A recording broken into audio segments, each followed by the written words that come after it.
بہت پرانے زمانے کا ذکر ہے۔ سمندر پار ایک چھوٹے سے ملک پر ایک بادشاہ حکومت کرتا تھا۔ اس بادشاہ کی ایک 15-16 سال کی بیٹی بھی تھی جس کا نام شہزادی عنبر تھا۔ شہزادی عنبر بے حد حسین اور خوبصورت تھی۔ یہی وجہ تھی کہ بہت سارے شہزادے شہزادی عنبر سے شادی کرنے کے خواہشمند تھے۔ ہر روز کسی نہ کسی ملک کے شہزادے کا رشتہ آیا کرتا تھا۔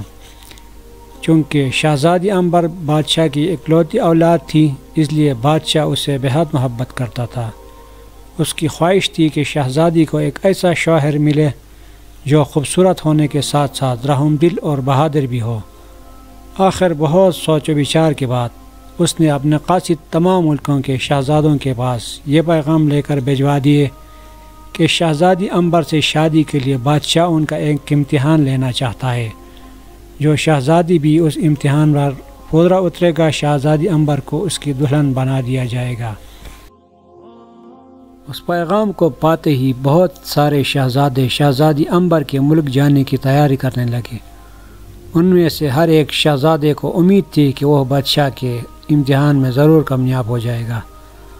تمام شہزادے اپنے اپنے ملکوں سے نکل کر بندرگاہ پر جمع ہو گئے۔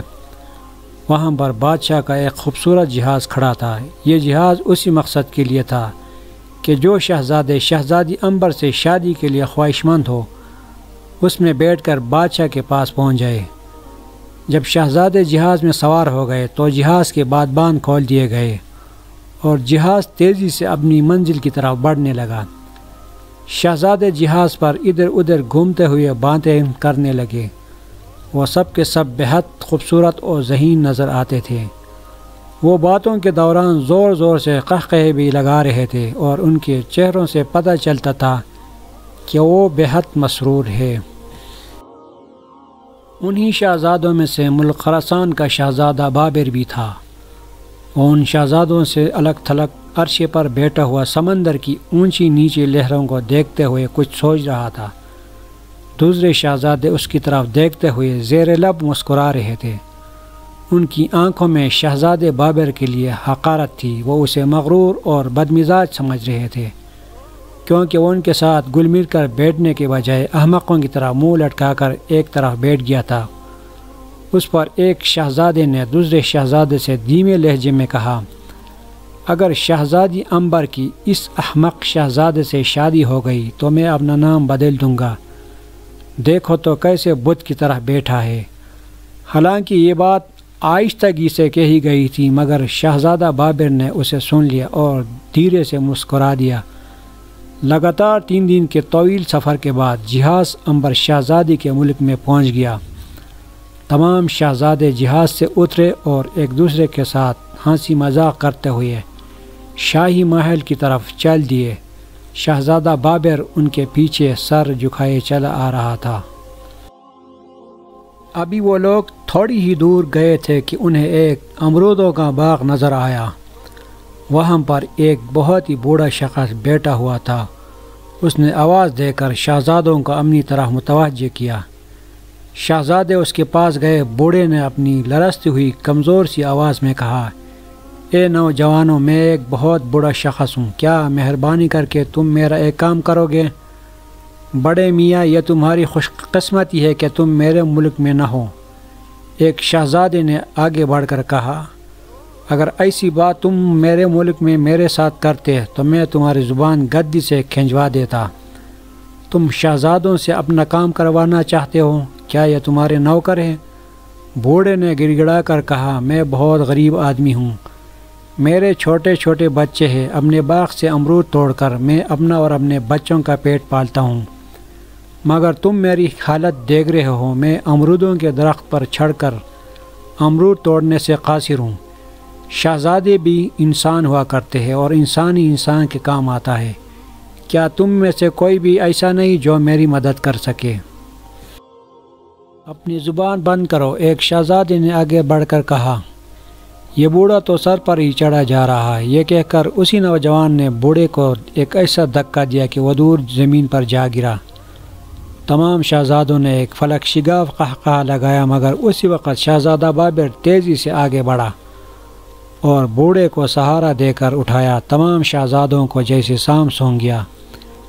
پھر ان میں سے ایک شہزادہ بولا، اس بوڑھے کو سہارا دینے والا یہ نوجوان مجھے شہزادہ تو نہیں، بڑائی کی اولاد معلوم ہوتا ہے۔ شہزادہ بابر نے کہا، تم لوگوں کو ایک بوڑھے آدمی کو ستاتے ہوئے شرم آنی چاہیے۔ کیا تم لوگوں کے دلوں میں اپنے سے بڑوں کے لیے کوئی عزت نہیں؟ ایک لمبے تڑنگے شہزادے نے اس کے پاس آ کر کہا، اپنی یہ نصیحتیں اپنے پاس رکھو۔ اس بوڑھے کو کیا حق پہنچتا ہے کہ یہ ہم سے امرود توڑوانے کا بیہودہ مطالبہ کرے؟ اس میں اس بیچارے بوڑھے کا بھی کوئی قصور نہیں ہے۔ وہ تمہاری شکلیں دیکھ کر یہ سمجھاتا کہ تم لوگ شریف نظر آتے ہو، اس کی بات مان لو گے۔ اس کو کیا پتہ تھا کہ تم اتنے مغرور اور بدتمیز ہو؟ شہزادہ بابر نے جواب دیا اور بوڑھے کے کپڑوں سے گر چاڑنے لگا جو زمین پر گرنے کی وجہ سے اس کے کپڑوں پر لگ گئی تھی۔ اس کی باتیں سن کر تمام شہزادوں کے چہرے غم و غصے کی شدت سے سرخ ہو گئے۔ اسی لمبے تڑنگے شہزادے نے اپنے ساتھیوں سے کہا، اس بیوقوف شہزادے نے ایک غریب بوڑھے کی حمایت میں ہماری سخت بے عزتی اور توہین کی ہے، اب ہم اسے زندہ نہیں چھوڑیں گے۔ اس کی بات سن کر تمام شہزادوں نے اس کی تائید کی۔ ایک شہزادہ جو کہ اپنے آپ کو تلوار کا دنی سمجھتا تھا، اپنی میاں سے تلوار نکال کر بولا، میں اس احمق سے تم سب کی بے عزتی کا بدلہ لوں گا۔ شہزادہ بابر نے بوڑھے کو ایک طرف ہٹا دیا اور اپنی تلوار نکال کر اس نوجوان شہزادے کے مقابلے میں ڈٹ گیا، مگر وہ نوجوان شہزادہ بابر کے سامنے زیادہ دیر تک نہیں جم سکا۔ شہزادہ بابر نے پینترے بدل کر تلوار کے ایسے ہاتھ دکھائے کہ مد مقابل جلد ہی بے بس ہو گیا۔ شہزادہ بابر نے تلوار کا ایک ایسا ہاتھ مارا کہ اس شہزادے کی تلوار اس کے ہاتھ سے نکل کر فضا میں بلند ہوئی اور اس کی نوک امرود کے درخت میں لٹکے ہوئے ایک بڑے سے امرود میں پیوست ہو گئی، اور پھر تلوار اس امرود میں لٹکی ادھر ادھر جھولنے لگی۔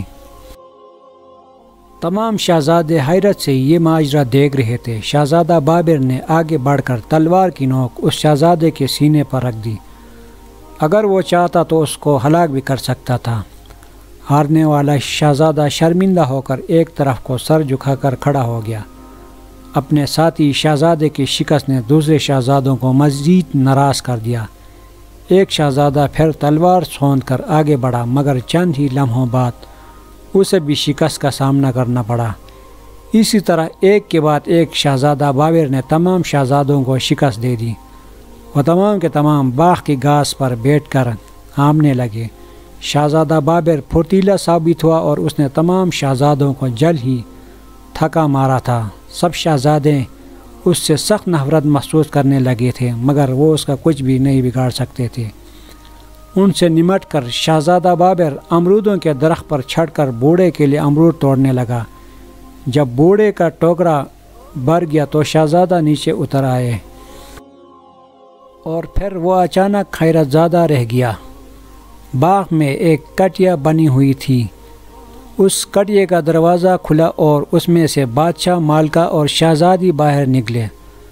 تمام شہزادے گھبرا کر کھڑے ہو گئے۔ بادشاہ نے بابر کا شانہ تھپ تھپاتے ہوئے کہا، شہزادے، ہم تم سے بہت خوش ہیں۔ تم اب یہ بات اچھی طرح سمجھ گئے ہوں گے، ہم نے یہ سب چکر تم لوگوں کا امتحان لینے کے لیے چلایا تھا۔ ہمیں اپنی شہزادی کے لیے ایک رحم دل اور بہادر شوہر کی تلاش تھی۔ خدا کا شکر ہے کہ تم ہمارے معیار پر پورے اترے ہو۔ تم نہ ہی ان دوسرے شہزادوں کی طرح مغرور ہو اور نہ ہی ان کی طرح بدتمیز ہو۔ ہم اس کٹیے میں بیٹھے سارا تماشا دیکھ رہے تھے۔ تم نے جس دلیری اور جرأت مندی سے ان تمام نکمے شہزادوں کا مقابلہ کیا تھا، اس نے ہمیں تو بہت متاثر کیا ہے۔ تمام شہزادوں نے شرمندہ ہو کر گردنیں جھکا لے۔ بادشاہ شہزادہ بابر کو اپنے ساتھ محل میں لے گیا۔ تمام شہزادے اپنے کیے پر شرمسار تھے، اس لیے وہ واپس اپنے اپنے ملکوں کو چلے گئے۔